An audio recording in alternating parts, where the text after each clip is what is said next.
자, 오늘은 6장 고린도서 6장 11절에서 7장 3절까지 살펴볼 텐데요. 이 내용의 제목은 한번 마음을 열어 달라 이렇게 한번 잡아봤습니다. 자, 6장 11절에서 7장 3절은 두 부분으로 나눌 수 있습니다. 자, 한 부분은 6장 11절부터 13절 그리고 7장 2절 3절 요렇게가 한 부분이 되고요. 그리고 다른 한 부분이 6장 14절부터 7장 1절까지가 한 부분이 됩니다. 그러니까 앞뒤로 한 부분이 되어 있고 가운데 한 부분이 되어 있습니다. 그렇다는 것은 아마도 이 가운데 있는 게 이렇게 뒤에 들어온 것 같아요. 왜냐면은 요 6장 14절에서 7장 1절까지를 빼고 6장 13절에서 7장 2절로 바로 넘어가면은 그 내용 연결이 굉장히 자연스러워요. 근데 요 가운데 부분이 들어오면서 이렇게 내용이 딱 단절되는 이제 그런 느낌이 납니다. 그래서 여러분들이 그 부분을 한번 주의 깊게 보시면서 요 본문을 해석해야지 좀 더 매끄러운 해석이 될 수 있습니다. 한가운데 들어와 있는 6장 14절에서 7장 1절까지의 내용은 뭐냐면 믿지 않는 자들과 사귀지 말라 라는 내용이고, 앞에 나와 있는 6장 11절부터 나와 있는 이 첫 번째 단락의 내용은 마음을 넓혀서 고린도 교인들이 마음을 넓혀서 사도인 바울과 동역자들을 용납해 달라 하는 내용이에요. 그러니까 이 내용이 완전 이렇게 서로 다른 내용인 거예요. 그래서 이 많은 학자들이 이 가운데 부분인 이 믿지 않는 자들과 사귀지 말라 이 부분은 이 바울이 처음 쓸 때, 편지를 처음 쓸 때는 없었는데 후대에 첨가된 것으로 보기도 합니다. 비록 그렇게 보지 않을 수도 있고 또 그렇게 보지 않는 학자들도 있는데 어쨌든 이 내용의 연결상으로는 이게 매끄럽지가 않기 때문에 우리는 그렇게 한번 단락을 구분해서 한번 보기로 합니다. 첫 번째 부분 6장 11절에서 13절 그리고 7장 2절 3절은 우리를 받아달라라는 이런 호소를 하는 내용입니다. 자, 11절 구체적으로 한번 봅시다. 고린도 사람 여러분, 우리는 여러분에게 숨김없이 말하였습니다. 우리는 마음을 넓혀 놓았습니다. 자, 바울이 이 편지를 받는 사람들을 부르는 용어로 11절에서 고린도 사람 여러분이라고 부르고 있어요. 근데 이게 굉장히 이례적이고 특이하죠. 왜냐하면 앞에서는 뭐라고 불렀냐면 너희는 이렇게 불렀단 말이에요. 너희는 고린도 사람 여러분 이렇게 불렀다는 것은 여러분 억양과 이 뉘앙스의 차이가 있는 거죠. 아마도 이게 조금 더 개인적이고 허심탄회한 말을 하고 싶은 것 같아요. 자, 그러면 어떤 말을 하느냐?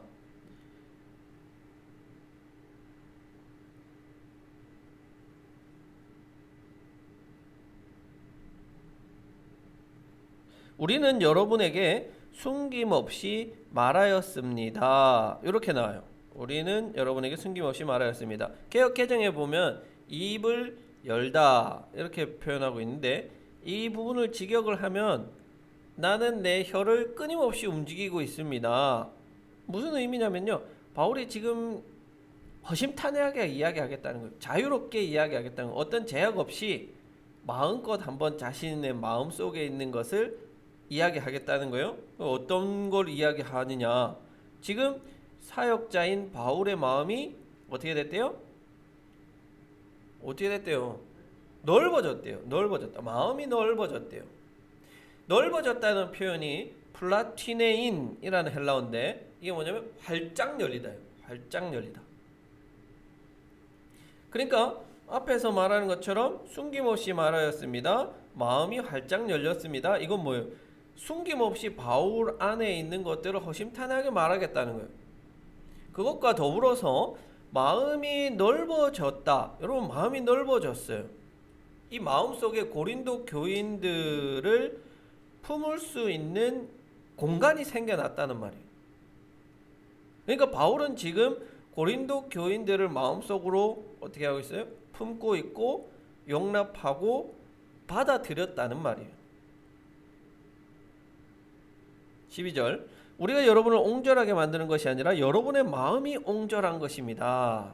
자, 우리가 여러분을 옹졸하게 만드는 것이 아니라, 요 부분이 이 번역과 해석상에 문제가 있어서 번역본마다 요게 내용이 달라요. 여러분들 오늘 집에 가셔서 혹은 뭐 스마트폰이 있으시면은 개역 개정, 그리고 새 번역, 현대인의 성경, 공동 번역 한번 찾아보세요. 요 번역이 완전 다 다릅니다. 근데 요 내용을 이제 한번 직역해 보면 뭐냐면, 우리는 너희로부터 애정을 거두어 드린 것이 아니다. 우리는 너희로부터 애정을 거두어 드린 것이 아니다. 왜 이렇게 표현할 수 있냐면, 옹졸하다로 번역된 단어가 스테노코레오라는 단어인데요. 이 단어의 뜻은 뭐냐면, 좁은 공간으로 강제적으로 밀어 넣어서 짜부라뜨리는 거예요. 짜부라졌다는 거예요. 그러니까 뭐냐면, 지금 고린도 교회의 행태를 볼 때 바울의 마음이 쪼그라들어서 이 바울 마음 속에 있는 이 고린도 교회를 향한 그 어떤 그것이 구석 한편으로 짜부라진 거예요. 쪼그라들었단 말이에요. 이해되세요? 자, 바울의 마음이라는 공간이 있는데, 이 공간에 고린도 교회를 향한 마음이 있다는 거예요. 근데 마음이 작아졌어, 좁아졌어, 옹졸하게 됐어요. 여러분, 우리가 마음이 아주 속 좁은 놈 이야기하잖아요. 속이 좁아진 거예요. 그러면 요 고린도 교회라는 요 공간이 짜부라진 거예요, 요 안에서. 그래서 이 구석 한편으로 몰려졌다는 거예요. 그런데 바울이 이야기해요. 야, 우리의 마음이 그렇게 짜부라진 게 맞아? 11절에서 마음이 넓어졌다 그랬잖아요. 마음이 넓어졌다. 그게 아닌 거예요. 바울은 마음이 넓어졌어요. 그런데 도리어 잘못하고 상처 주고 아픔을 주었던 고린도 교회 너희의 마음이 좁아졌다는 거예요. 여러분의 마음이 옹졸한 것입니다. 이렇게 나오죠. 너희의 마음이 좁아진 거예요. 그러니까 고린도 교회인들의 마음 속에 바울이 짜부라드는 거예요. 좁아졌어. 그래서 이렇게 표현한 거예요. 너희가 우리로부터 애정을 거두어 드렸기 때문이다. 고린도 교인들이 바울을 향한 이 비난, 비방, 의심으로 고린도 교인들의 마음이 가득 차 있기 때문에 그 안에 바울을 용납할 만한 공간이 없어진 거예요. 여기서 우리가 한 가지 신앙의 원리를 발견하는데요. 여러분, 사랑과 애정으로 가득 찬 마음은 넓어져요. 그런데 그 마음속에 이기심과 의구심으로 가득 찬 마음은 좁아져요. 그래서 사랑과 애정이 있는 사람들은 타인을 용납할 수 있어요.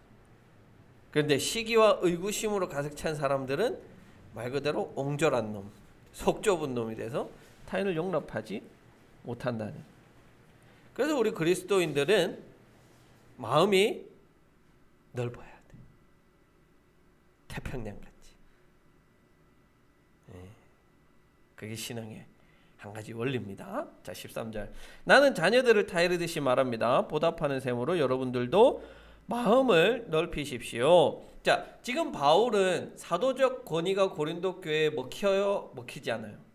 안 먹혀요. 지금 고린도 교회는 너 사도 아니야? 이렇게 이야기하고 있는 상황이기 때문에 무엇으로 호소해요? 아버지로 호소하는 거예요. 아버지로. 자녀들을 타이르듯이 이야기하죠. 자기가 아버지라는 거예요.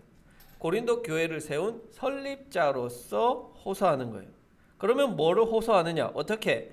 바울이 고린도 교회를 향해서 마음을 넓혔어요. 그러면 거기에 대한 보답하는 셈으로 여기서 이 보답이라는 단어는 안티미스티아라는 헬라어인데요. 이게 무슨 의미냐면 똑같다라는 거예요. 똑같다. 그러니까 바울이 마음을 이만큼 넓혔어요. 그러니까 고린도 교인들도 똑같이 그만큼 넓히라고 요청하고 있어요. 결국에 무슨 말이에요? 화해하자는 거죠. 화해하자. 나는 마음 열었어. 나는 이미 용서했어. 너희도 마음 열고 나를 용납해. 우리 화해하자. 앞에서 5장에서 계속해서 이야기했잖아요. 그리스도는 화해하게 한다. 그리고 우리에게 그 직분을 주셨다. 화해하는 거. 자, 그 다음에 7장 2절로 넘어가야죠. 자, 7장 2절. 여러분은 마음을 넓혀서 우리를 받아주십시오. 우리는 아무에게도 부당한 일을 한 적이 없고 아무도 망친 적이 없고 아무도 속여서 빼앗은 일이 없습니다. 받아주십시오라는 말은 코레사테라는 헬라어인데요. 용납하는 거예요. 왜 용납해야 되느냐? 지금 바울과 고린도 교회 사이에 깨어진 관계는 누구 때문이에요? 고린도 교인의 좁아진 마음 때문인 거잖아요. 그렇죠? 그래서 용납하라는 건 무슨 말이냐면 너희들 마음속에 나를 위한 자리를 만들어라.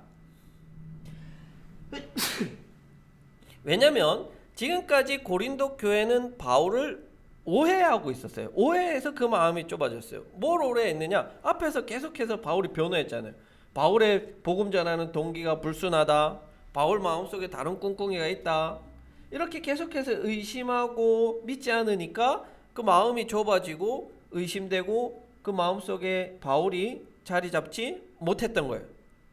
그래서 바울은 세 가지의 문장으로 자신을 변호하는 거예요. 이런 고린도 교인들의 말에 대해서 부당한 일을 하지 않았다. 아무도 망치지 않았다. 속여서 빼앗지 않았다. 자, 부당한 일이라는 건 뭐냐면요. 에디케사멘이라는 헬라어인데요. 이건 말 그대로 그 부당하게 대우하는 거예요. 그 사람을 억울하게 만드는 거예요. 그런데 바울 때문에 고린도 교회에 억울한 사람이 있다 없다? 없다. 내가 부당한 일 한 적 없다. 너희 교회에 나 때문에 억울한 사람 손 들어봐. 없잖아. 자, 두 번째, 망치다. 에프데이라멘이라는 단어인데요. 해롭게 하다. 여기서 그 구체적인 이 시대적 상황에서 이 단어는요. 실질적으로 이 재정의 파탄이나 도덕적인 파탄을 의미하는 거예요. 그러니까 바울로 인해서 파탄 난 사람 있냐? 아니면 도덕적으로 완전 허물어진 사람 있냐? 없죠. 속여 빼앗다. 플레오네크테인. 재정적인 문제로 속여서 빼앗는 것이 기본적인 의미인데 여기서 바울은 아마 조금 더 이 의미를 확장해서 쓰는 것 같아요. 어떤 의미냐면 이 본래적 의미 속에서도 어떤 사람을 과도하게 부려서 착취하는 거. 그러니까 현대판으로 말하면 뭐 현대판 노예 막 이런 거 있잖아요. 열정페이 뭐 일은 시키고 돈 안 주는 거. 과도하게 부려먹는 거. 어떤 사람을 재정적으로든 혹은 다른 방식으로든 자신의 이익을 위해서 사용하는 거예요. 사용하는 거. 자, 바울은 복음을 위해서 고린도 교회에 희생을 요구했을 거예요. 그렇죠? 그것이 고린도 교회 사람들이 오해했을 때 왜 우리가 희생해야 돼? 바울 저놈이 지 이득 챙기려고 재정적으로 돈 모아서 헌금하라 하네? 지가 가져가려고 아마 이렇게 오해를 했었을 거예요. 바울의 입장은 분명하죠. 자기는 그런 일을 하지도 않았고 자신의 동기도 순수하다는 거예요. 아무에게도 이런 일을 행한 적이 없다라고 이야기합니다. 3절. 여러분을 책망하려고 내가 이런 말을 하는 것이 아닙니다. 내가 전에도 말하였거니와 여러분은 우리 마음속에 자리 잡고 있어서 죽어도 같이 죽고 살아도 같이 살 것입니다. 자, 바울의 이러한 변호는 고린도 교인들을 직접적으로 공격하는 게 아니에요. 누구를 향한 것이냐? 바로 이 고린도 교인들을 선동하는 바울의 대적자를 향하고 있는 거예요. 하지만 더불어서 그 대적자들에게 동조하는 고린도 교인들도 사실은 어느 정도 염두에 두고 있는 거죠. 내가 여러분을 책망하려고 한 것은 아닙니다 라고 하지만 이미 썼잖아요. 자, 그 다음에 나오는 이 표현, 여러분은 우리 마음속에 자리 잡고 있어서 죽어도 같이 죽고 살아도 같이 살 것입니다. 이 표현은 이때가 다윗이 압살롬을 피해서 도망을 가죠. 도망을 갈 때 다윗의 절친인 이때가 다윗을 향해서 이렇게 말을 합니다. 내 주왕께서 어느 곳에 계시든지 사나 죽으나 정도 거기에 있겠나이다. 아마 이 다윗을 향한 이때 이 표현을 가지고 와서 고린도 교회를 향한 바울의 마음을 표현한 것이 아닌가. 그래서 누가 주인이에요? 다윗이 이때보다 더 높은 주인이잖아요. 내 주왕께서. 그러니까 바울은 자세를 낮춰서 고린도 교회를 나는 섬기는 신하의 입장으로 여러분과 함께하는 것이 또 죽는 것이 뭐 어느 곳이든 나는 그곳에 있겠다. 그러니까 죽음과 부활보다 고린도 교회를 향한 이 바울의 마음이 더 크다. 그 표현하는 거예요. 그래서 결국에는 바울이 이제 이 6장 11절에서 7장 3절까지 이야기하고 싶은 건 그거죠. 너희는 내 마음속에 있어. 근데 너희 마음속에 나는 없어. 그럼 뭐가 문제야? 우리의 깨어진 관계 누가 문제야? 너희 문제. 너희 그래서 마음을 넓혀서 나를 용납하고 나를 신뢰하고 나는 너희들이 오해할 만한 그런 일 한 적 없으니까 나를 용납해줘. 그러면 우리의 이 깨어진 관계가 회복되지 않겠냐라고 이야기하는 겁니다. 자, 두 번째 단락인 6장 14절에서 7장 1절은 세상과의 영적인 유대. 여기서는 이제 14절에서 믿지 않는 사람들과 멍에를 함께 매지 말라라고 표현하는데 믿는 자들과 믿지 않는 자들과 교류하지 말라는 거죠. 근데 그게 단순히 이제 우리가 실생활에서 그렇게 하지 말라라는 표현이 아니기 때문에 영적인 유대 관계를 깨라라고 제목을 한번 잡아봤어요. 자, 우리가 5장 앞 그리고 6장 이 부분에서 바울은 계속해서 고린도 교회를 향해서 거룩한 삶을 살아라고 이야기했어요. 그런데 그 거룩을 쟁취하는 것은 두 가지 방법이 있습니다. 하나는 적극적으로 하는 거고 하나는 소극적으로 하는 거예요. 소극적으로 거룩을 쟁취하는 방법은 뭐냐면 부정한 것으로부터 도망치는 거예요. 고린도전서에서 나왔잖아요. 도망쳐라. 도망가는 거예요. 또 하나는 이제 적극적으로 실천하는 거예요. 자신의 거룩을. 그래서 적극성과 소극성 이 두 가지가 있는데 이 본문은 이 소극적인 거룩에 대해서 이야기하는 거죠. 부정한 것과 사귀지 않는 것, 부정한 것으로부터 도망치는 것.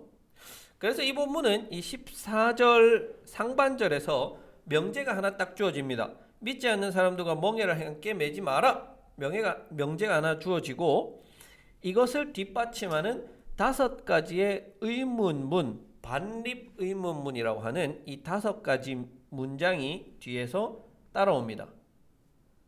반립 의문문이라는 것은 이런 거예요. 자, 보세요. 정의와 불의가 어떻게 짝하겠습니까? 그러면 짝한단 말이에요? 못한단 말이에요? 못한단 말이에요. 아니라는 대답을 원하는 거예요. 빛과 어둠이 어떻게 사귈 수 있겠습니까? 못 사깁니다. 그래서 이런 대답을 유도해내는 것이 반립 의문문이라고 하는 거예요. 자, 구체적으로 봅시다. 14절 상반절. 믿지 않는 사람들과 멍에를 함께 매지 마십시오. 바울이 이렇게 지금 이야기하고 있다는 것은 고린도 교회에 어떤 상황이 일어나고 있다는 거예요. 이게 실제로 지금 일어나고 있다는 말이잖아요. 그러니까 믿지 않는 자들과 멍에를 같이 하고 있는 것처럼 보인다는 거예요. 자, 신명기 22장 9절에 의하면 서로 다른 종의 짐승이 멍에를 함께 매는 것을 금지해요.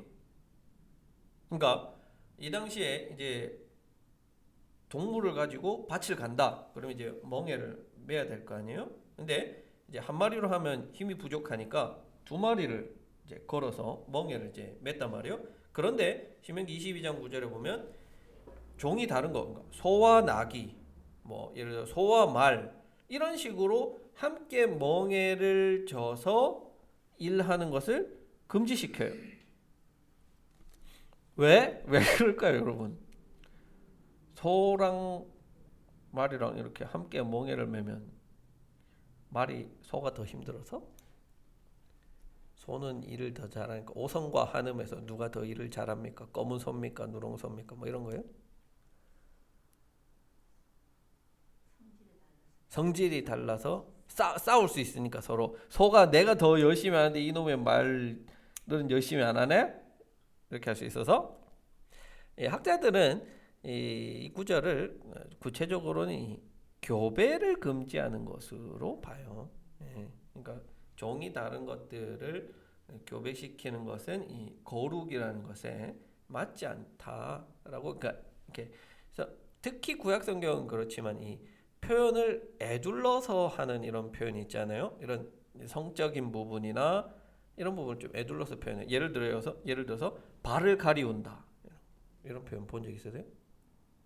용변 보는 거예요. 용변 보는 거. 그런 표현을 이 구약 성경에서는 뭐 발을 가려운다 이렇게 이야기하는 것처럼 아마 멍에를 함께 매지 마라라고 하는 것은 아마도 이런 이종 간의 교배를 이야기하는 것 같아요. 자, 그러면 여기서 믿지 않는 자들과 멍에를 함께 매지 마라라는 것은 결국에는 뭐냐면 교제하지 말라는 이야기죠. 그렇죠? 교배하지 교배 성관계를 하지 말라 이런 차원은 당연히 아닐 테고요. 교제하지 말라라는 거죠. 근데 중요한 거는 여기서 믿지 않는 자들을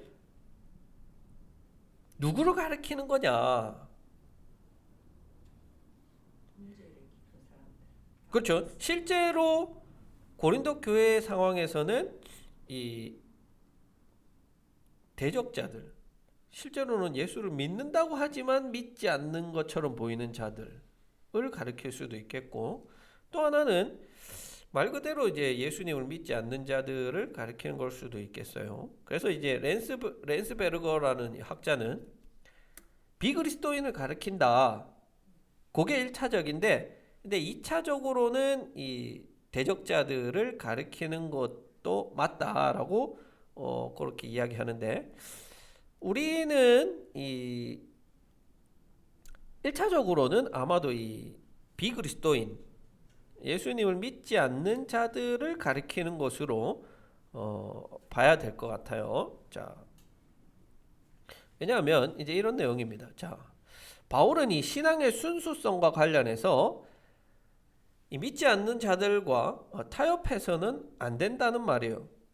그러면 믿지 않는 자들과 교제도 하지 말고 만나지도 말고 그렇게 해야 되느냐? 그게 아니라 이 믿는 자들로 하여금 믿는 자들이 가지고 있는 그 사상과 생각과 어떤 이런 삶에 대한 태도가 믿지 않는 자들, 비그리스도인들이 가진 그런 어떤 사상, 생각, 태도 그것에 의해서 이렇게 오염되는 거, 물들어지는 거 그것을 피하라라고 이야기하는 것 같아요. 그래서 바울은 고린도전서 7장 12절에서 굉장히 이것을 금지하잖아요. 뭐냐면 혼인에 관한 건데 믿지 않는 자와 혼인하는 것을 금지해요.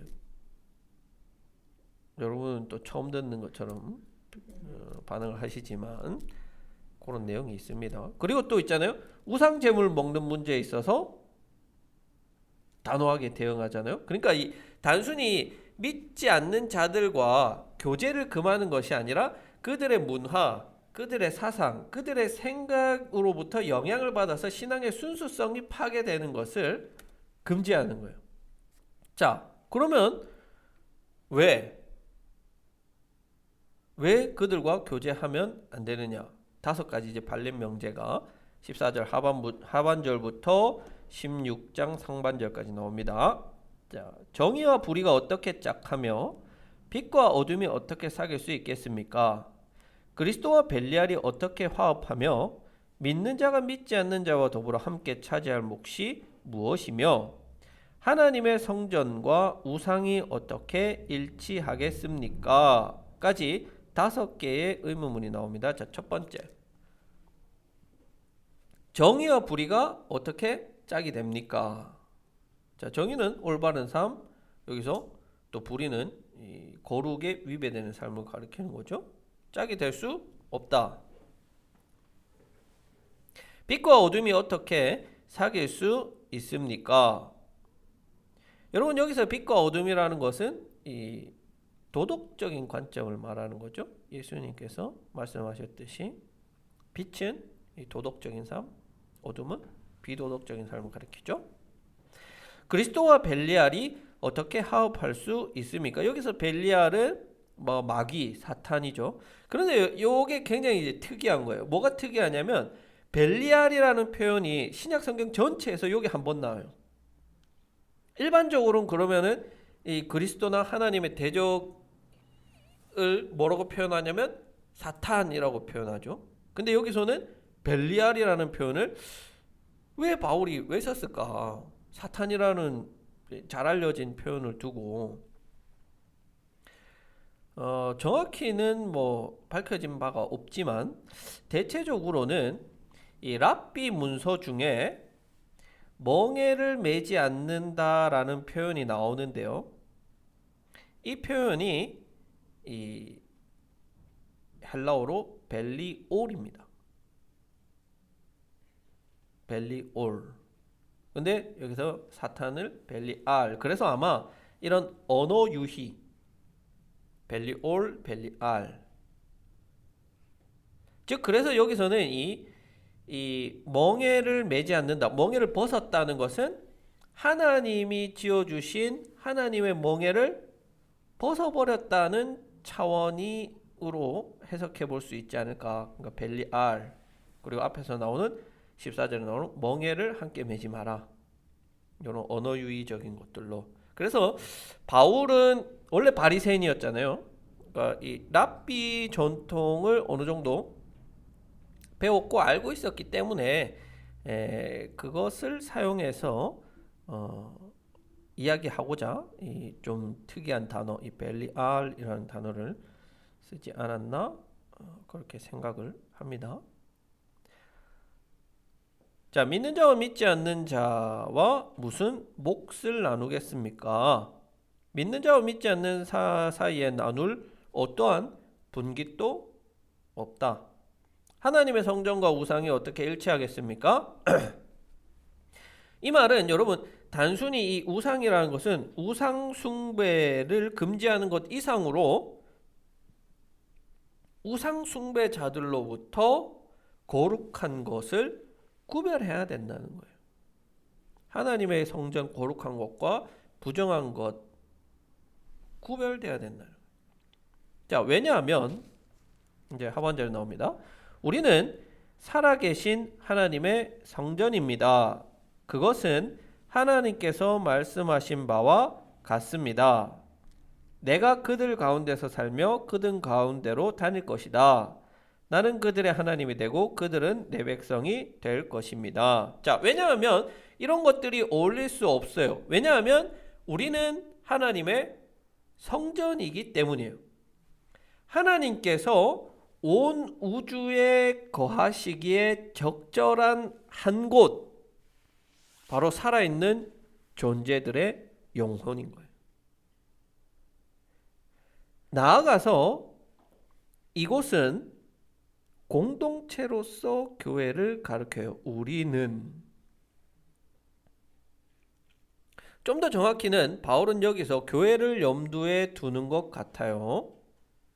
자, 첫 번째 인용한 것, 내가 그들 가운데 살며 그들 가운데로 다닐 것이다는 레위기 26장 11절에서 12절을 인용하는데 직접적으로 구약의 본문을 인용하는 게 아니라 바울이 살짝 바꿔서 인용을 해요. 자, 뭐를 이야기하고 싶어 하느냐? 하나님의 거처에 대해서 이야기하고 싶은 거예요. 하나님 어디 계시대요?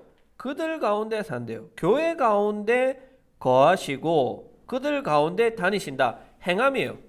하나님의 거처와 행함의 장소가 어디냐? 교회. 자, 두 번째 구절인 나는 그들의 하나님이 되고 그들은 내 백성이 될 것이다. 레위기 26장 12절에서 그대로 가져온 구절인데요. 이건 계약에 관한 거예요. 계약에 관한 표현이에요. 무슨 계약이냐? 하나님께서는 믿는 자들을 일방적으로 선택하셨고 내가 거기에 거하겠다 라고 일방적인 계약을 맺으세요. 그건 이스라엘 백성과도 마찬가지잖아요. 하나님이 일방적으로 이스라엘 백성을 선택하셨고 그들의 하나님이 되셨어요. 그렇게 되기 위해서 하나님이 주인 되시고 이스라엘이 백성 되는 것, 하나님이 주인 되시고 하나님의 자녀들인 교회가 하나님 나라의 백성이 되기 위해서는 무엇이 필요하다? 거룩이 필요하다. 거룩.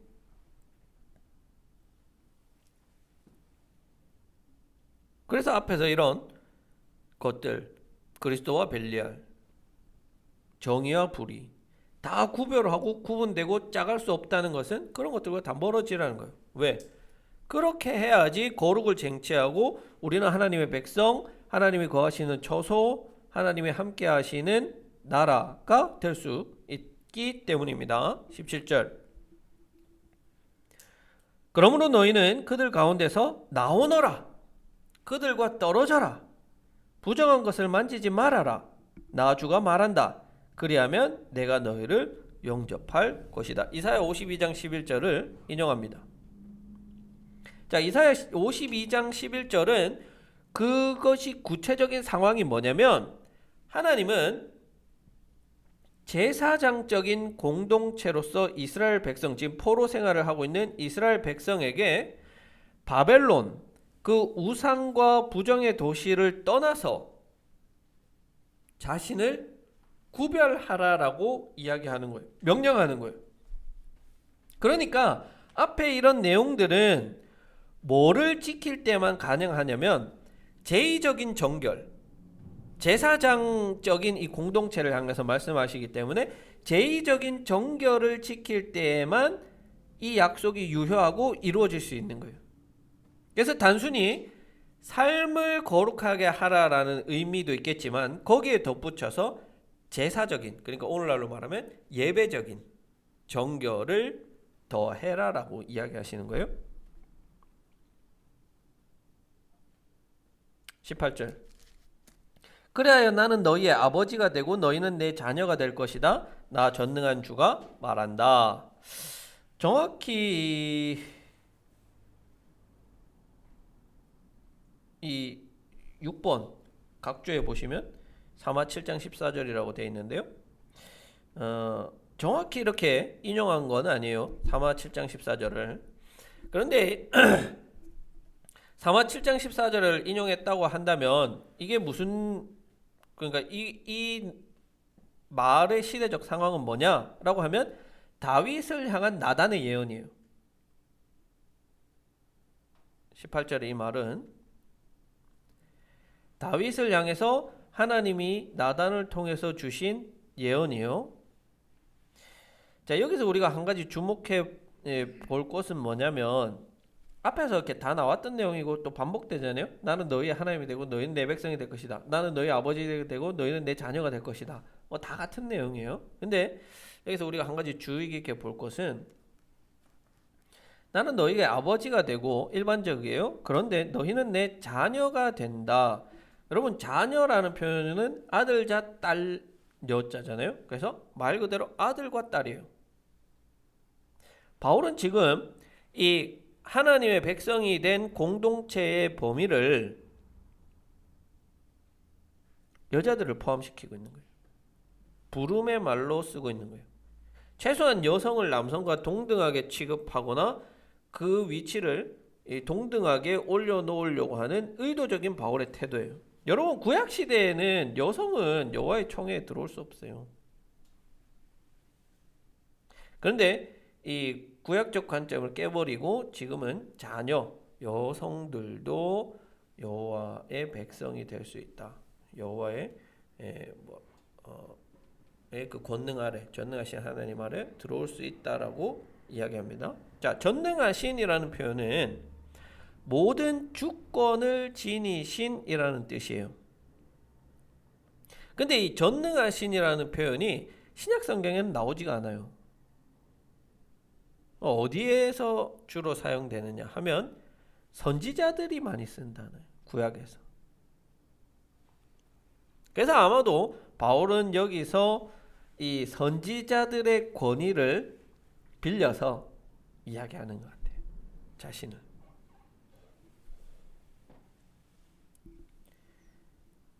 왜 그렇게 하시는지는 설명하지 않아도 충분히 짐작이 가시죠. 앞에서 계속해서 이야기하지만 사도적으로서 어떤 권위보다는 아버지, 선지자 이런 권위를 계속해서 지금 세우려고 하는 거예요. 7장 1절 그러므로 사랑하는 여러분 우리에게는 이러한 약속이 있으니 육과 영의 모든 더러움에서 떠나서 자신을 깨끗하게 하며 하나님을 두려워하는 가운데 온전히 거룩하게 됩시다. 자, 다시 한번 바울은 고린도 교인을 향한 애정의 표현을 써요. 사랑하는 여러분, 한 번도 나온 적이 없어요. 이런 표현은.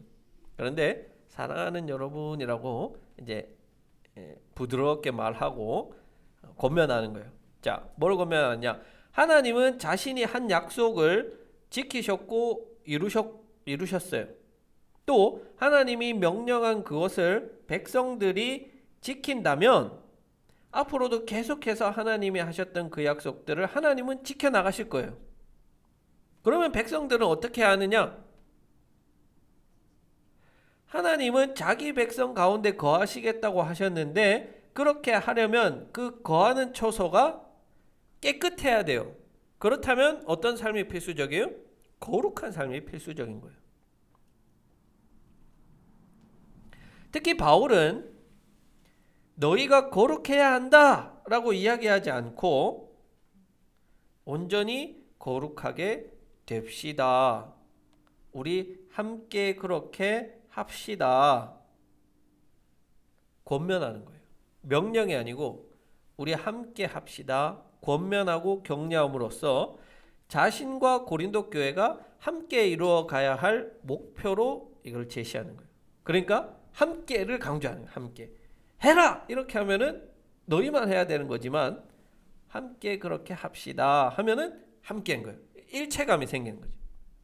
한편이 되는 거예요. 한편. 우리는 한편이에요. 하나의 목표를 향해서 나가는. 그래서 이를 통해서 거룩함이라고 하는 그 온전함을 함께 이루어가는 하나의 공동체로 바울과 고린도 교회를 묶고 있습니다. 자, 그러니까 보세요, 여러분. 이 6장 11절부터 7장 3절까지 볼 때 바로 이 가운데 내용이 이렇게 딱 떨어져 나와 있어요. 이렇게 내용이 연결되는 게 아니라 그래서 이 부분들을 우리가 딱 따로 떼서 보는데 학자들 간에 이렇게 의견이 분분해요. 뒤에 후대에 삽입했다. 근데 또 보면은 여러분 이게 꼭 이게 아예 전혀 이상한 내용이 들어온 건 아니에요. 왜냐면 계속해서 앞에서부터 거룩에 대해서 이야기를 해왔잖아요. 그렇죠? 지금 이것도 따지면 거룩에 대해서 이야기를 하는 거거든요. 그러니까 내용상 연결은 되지 않지만 전체적인 흐름에서 벗어난 전혀 생뚱맞은 그런 구절들은 아니라는 거예요. 그래서 조금 내용의 연결이 자연스럽지는 않지만 어쨌든 이렇게 전체적인 맥락에서 보면 이것도 그 자연스러운 흐름 안에 있다라고 그렇게 우리가 볼 수도 있겠습니다. 자, 오늘 우리가 함께 나눈 요 구절들 가지고 한 3가지 정도 이야기해 보고 싶은데요. 첫 번째는 넓은 마음. 여러분 용서와 화해는 그렇게 하는 것이죠. 우리 마음을 넓히는 거예요. 상대방을 용납하고 인정하고 받아들이는 거예요. 우리 그리스도의 가장 바람직한 태도죠. 그 우리는 마음이 넓어야 돼요. 저는 그 안타까운 게 뭐냐면 속 좁은 놈들은 다 그리스도인 예수 믿는다고 하는 것들이 다 속 좁아. 그래서 막 교회에서 뭐 이렇게 서로 갈등이 생기고 다툼이 생길 수 있어요. 그러면은 뭐 죄송한 말입니다만 저는 그냥 이렇게 담임 목사랑 장로들이 이렇게 싸울 수 있어요. 그러면 소주 한잔 하고 사우나 가서 이렇게 합시다. 그냥 이렇게 해버리면 되는데 아마 그냥 평생 안 볼 사람처럼 막 그냥 막 등지고 막 그렇게 해버려요. 막 제일 속 좁은 놈이 그리스도인이에요. 그게 부끄러운 일이에요. 좀 과격한 표현입니다만 우리에게 좀 마음을 넓혀서 좀 나와 다른 것들을 좀 포용하고 또 이해하고 받아들일 수 있는 그런 것들이 우리한테 좀 필요한 것 같아요. 자, 두 번째는 우리 가운데 하나님이 거하시기 위해서는 우리가 부정한 것들로부터 구별돼야 돼요. 그래야만 우리가 거룩해질 수 있고 하나님은 그 거룩한 곳에 거하시는 거예요. 물론 하나님은 은혜로 이 더럽고 죄인은 우리에게 찾아오신 것은 맞아요. 그런데 그냥 그렇다고 해서 우리가 그 상태로 사는 것은 보네포의 표현을 빌리면 뭐냐면 그리스도의 은혜를 값싸게 만든 거예요. 값싸게. 저질로 만든. 부정한 것으로부터 구별되십시오. 세 번째는 자, 우리는 하나님의 백성이고 우리는 하나님의 자녀예요. 하나님은 우리의 왕이에요. 하나님은 우리의 아버지예요. 여러분 우리가 이 신앙 고백을 가지고 살아갈 수 있다면 여러 가지 삶 속에서 오는 많은 어려움을 이겨낼 수 있는 하나의 큰 원동력이 될 것 같습니다. 뭐 지금 우리 뭐 육신적인 아버지는 없는 분들도 계실 테지만 우리 하나님이 아버지니까 우리 하나님이 우리 엄마니까 그와 같이 하나님 우리를 내버려 두시지 아니하시고 함께 하시고 사랑해 주신다는 것을 여러분들이 인식하고 살아가시면 조금 더 삶의 힘이 될 것 같습니다.